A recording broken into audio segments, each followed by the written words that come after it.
So I guess a couple of weeks ago, Vicky Paulin sent out an email saying that Marc Gafni is attracted to prepubescent boys. I've got a lot of the prepubescent look, but he's never come on to me.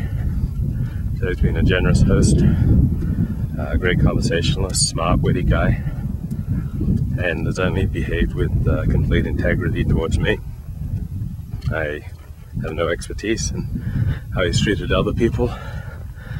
Obviously, I've interviewed over a dozen people who've interacted with Marc over the years. Many of them have negative views, but my interactions with him, that's all I can say. He's been completely above board, behaved with complete integrity. Never seen any evidence of nefarious behavior.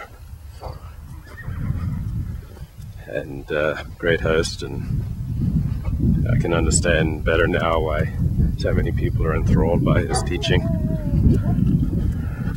So he really does know a lot. He's a primary text guy. He immerses himself in the Talmud and the Hasidic masters, much more of a primary text guy than popularizers such as Rabbi Joseph Telushkin and Dennis Prager. So he's Gafni does strike me as a scholar. He is writing an awful lot about Eros on his website. Like, why the hell would you do that after coming out of this sex scandal by Hadash? Where, okay, it looks like he just had consensual sex with two people who are associated with the program who were adults and seemed very much into it at the time, and then he went and filed a complaint against him. But so he had consensual sex. What's the big deal? They were not his full-time students. One was a long-time assistant, but wasn't necessarily an assistant when they were hooking up.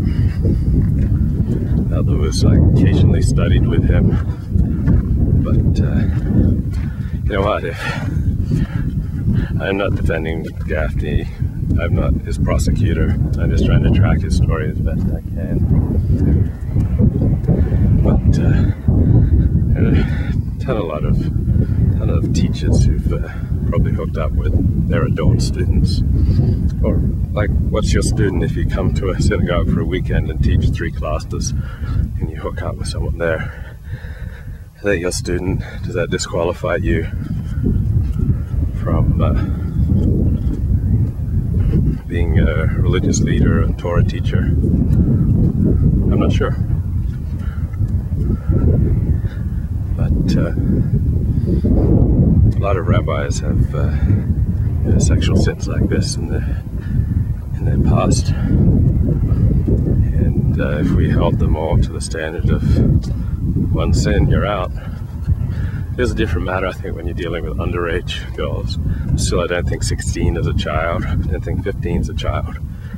Go to the age of bar mitzvah for adulthood. Now, if a rabbi has some sort of sexual interaction with, say, someone under 18 and above 14, should that disqualify, who is his student, should that disqualify him from a lifetime of teaching Torah, Jewish leadership? I'm not sure, probably. In my view, I'm sure other people have different opinions. God, I love this place.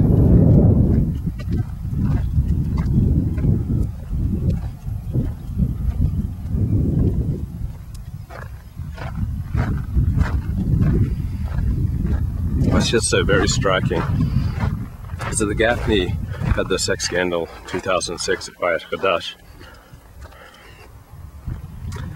There's a same Gafni that, well, those rabbis like Telushkin and Berman and Zalman Schachter Shalomi who were supporting before. Same guy, same modus operandi.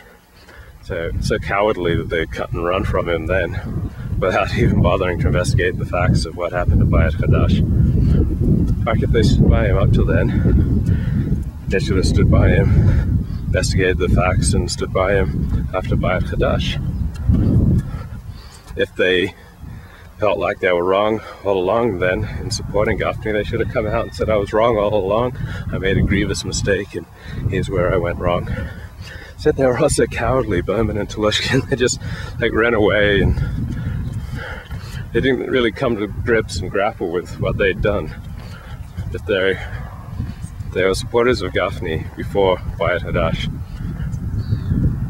There's nothing that happened to Bayat Hadash that should stop them from being supporters of Gafni.